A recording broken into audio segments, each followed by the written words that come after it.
Assalamualaikum, ketemu lagi dengan Bang Jay dan ini dengan Ustadz Muhammad. Gimana kabarnya Pak Ustadz? Ya, alhamdulillah. Sudah lama tidak ketemu, tak bikin konten. Ini ada pertanyaan dari netizen soal Assalamualaikum ya, respon atas jawabannya. Mohon izin tanya lagi. Dulu kerjanya LC pemandu lagu di salah satu tempat karaoke di Surabaya, minum, mabuk, zina, tapi saya sholat. Alhamdulillah. Iya, alhamdulillah. Ya, Ingat sholat. Yang ingin saya tanyakan, apakah saya harus mengkodok sholat saya? Itu gimana jawabannya Pak Ustadz? Iya, jadi ya ini kalau saya istilahkan STMJ, sholat terus maksiat jalan. Sholat terus STMJ. Sholat terus maksiat jalan. Kan gitu. Oh, STMJ. Iya. Ada lagi STMJ apa?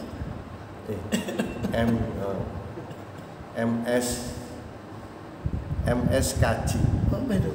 Maksiat stop, kocok tetap jalan. Kocok tetap jalan. Ya itu gimana Pak Ustadz jawabannya itu? Iya tetap, artinya maksiat ya dihitung dosanya kan gitu. Ya, sholat ya tetap dihitung, ada kalau ada yang penting dia sah, sholatnya memenuhi syarat rukun, ya termasuk mungkin dia ditambah kekhusyuan dan sebagainya, insya Allah ya diterima ya tetap ditulis pahala. Ya nanti kan tinggal mentotal saja kan gitu. Berkurangnya atau mana tidak? pahala dan dosanya itu tadi. Artinya ya memang ada hadis, tapi juga status hadisnya itu apakah itu lemah atau enggak itu diperdebatkan oleh ulama, bahwa orang yang sholat khamar itu tidak diterima sampai 40 hari sholatnya itu. Nah, itu memang menjadi masalah. Cuma kan pertanyaannya bukan masalah diterima atau tidak, pertanyaannya apakah sholatnya dikodok kan ya? Apakah sholatnya dia harus dikodok apa tidak, dibayar, diulang lagi, dianggap yang kemarin itu nggak sah, terus harus diulang lagi apa enggak?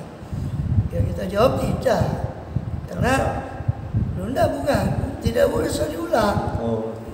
Tidak usah diulang. Kenapa? Karena sholat itu gambarannya begini, yang sering digambarkan oleh ulama itu kan orang sholat pakai baju hasil nyuri umpama, atau uang haram diberikan bajunya dipakai sholat. Ya kalau terus ditanya apakah sholatnya dikodok, ya tidak perlu. Cuma permasalahannya kan sholatnya diterima apa enggak, lah itu menjadi masalah. Bukan lain ya, tidak sah sama tidak diterima itu beda. Tidak sah, kalau tidak sah itu berarti harus ngulang. Contoh, dia belum wudu, dia lupa kalau dia punya wudu apa enggak, atau dia ingatnya punya wudu, tiba-tiba tengah-tengah sholat baru ingat, loh tadi kan saya buang angin atau saya melakukan hal membatalkan wudu, berarti wudu saya batal kan gitu. Otomatis wudunya batal, ya sholatnya batal. Karena syarat sahnya sholat itu ya suci dari hadas, dari najis. Nah kalau begini ya jelas tidak sah sholatnya. Kan gitu. Nah, tapi kalau yang itu tadi pertanyaannya kan kaitannya apakah itu lebih ke tidak diterima kan gitu, bukan tidak sah. Kalau kita menganggap tentang hadis tadi itu bahwa orang minum khamar itu diterima amalnya atau sholatnya itu 40 hari. Nah, juga waliyadzubillah, zina sendiri, naudzubillah, itu bukan. Orang yang berzina itu dalam satu riwayat ya, itu dosanya menghapus ibadah 80 tahun. Waduh, 80 tahun ya. Panjang ya? Iya panjang. Padahal mainnya cuma sebentar loh Pak Ustadz. Ya, naudzubillah. Jadi ya, hanya ini kan urusan pahala dan dosa. Dan itu kan kita baru tahu kalau dari hadis karena pahala gaib, dosa juga gaib. Nah, kalau urusan sahnya sholatnya tetap sah. Atau kalau mau kita simpulkan, apa istilahnya, ibadah baik sholat maupun haji atau puasa, selama syarat dan rukun terpenuhi, maka ibadah tadi sah. Itu, paham ya? Jadi ibadah itu apapun ibadah itu, sholat kah, puasa kah, pokoknya memenuhi syarat dan rukun masing-masing, maka dikatakan ibadah tersebut sah. Nah, tapi pertanyaan berlanjut, apakah diterima? Lah ini jawabannya beda lagi. Nah, diterima itu harus ada syarat batin, bukan hanya syarat tadi. Kalau syarat tadi yang dimaksud syarat rukun zahir, contoh menutup aurat, sudah wudu, bersuci. Nah, selama syarat-syarat sholat dijaga, rukun sholatnya dijaga, fatihahnya, takbiratul ihramnya, rukuknya, sujudnya, syarat zahirnya dijaga, sah. Tapi ada syarat batin seperti khusyuk. Nah, ini lebih kepada diterima atau tidak sholatnya. Jadi bedakan antara apakah ibadah itu diterima ataukah tidak. Ini beda dengan apakah sah atau tidak. Jelas kalau ibadah tidak sah, jelas tidak diterima kan gitu. Ya. Kalau tidak sah. Nah, kalau sah itu ya juga ada dua kemungkinan, bisa diterima, bisa tidak. Karena syarat sah dengan syarat diterimanya amal itu beda lagi. Nah, kalau antum tanya atau pertanyaan si penanya itu sah atau dikotokkah, implikasinya kalau sudah sah, ibadah itu sudah sah, apapun sholat, puasa, kalau sudah sah berarti tidak perlu dikodok, tidak perlu dibayar lagi, tidak perlu dibaleni, diulang lagi, tidak perlu. Itu. Nah, tapi kalau untuk diterimanya tidak, ya itu tergantung nanti ditobati aja. Ya, ini dia menyesal, dia tobati lagi, yang mengatakan Allah SWT itu nanti Allah yang masalah terima atau tidak, walaupun syariat juga membahas itu secara zahir ya. Seperti itu. Tapi kalau tidak berhenti ya tidak diterima ya Pak Ustaz ya. Ya kalaupun diterima umpama ketika sholat dia khusyuk, bisa jadi diterima. Ini kemungkinan ya. Karena kita cuma membahas diterima tidak itu berdasarkan teks syariat kan gitu. Rahasia diterima tidaknya kan hanya Allah yang tahu. Cuma kita kan membahas secara teks syariat.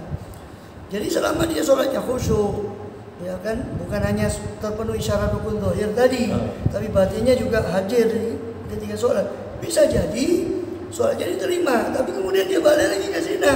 Nah ini kan ada dosa lagi kan gitu. Nah nanti gimana ini? Itu urusannya nanti. Ya kan, penilaian dari antara dosa dan pahala tadi. Allah alam, kalau diterimanya bisa jadi ketika dia sholat pokoknya dipenuhi syarat zahir, rukun zahirnya plus batinnya, insya Allah bisa jadi diterima. Pokoknya didasari ketakwaan, didasari syarat zahir, diterima, sah dan diterima, bisa jadi sah dan diterima.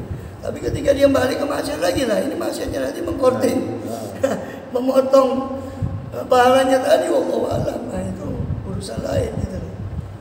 Seperti itu. Jadi bisa kita simpulkan amal ibadah itu bisa sah, ya. Sah ini dalam arti tidak perlu mengqadha apapun itu, sholat, puasa, zakat, selama syarat dan rukun terpenuhi.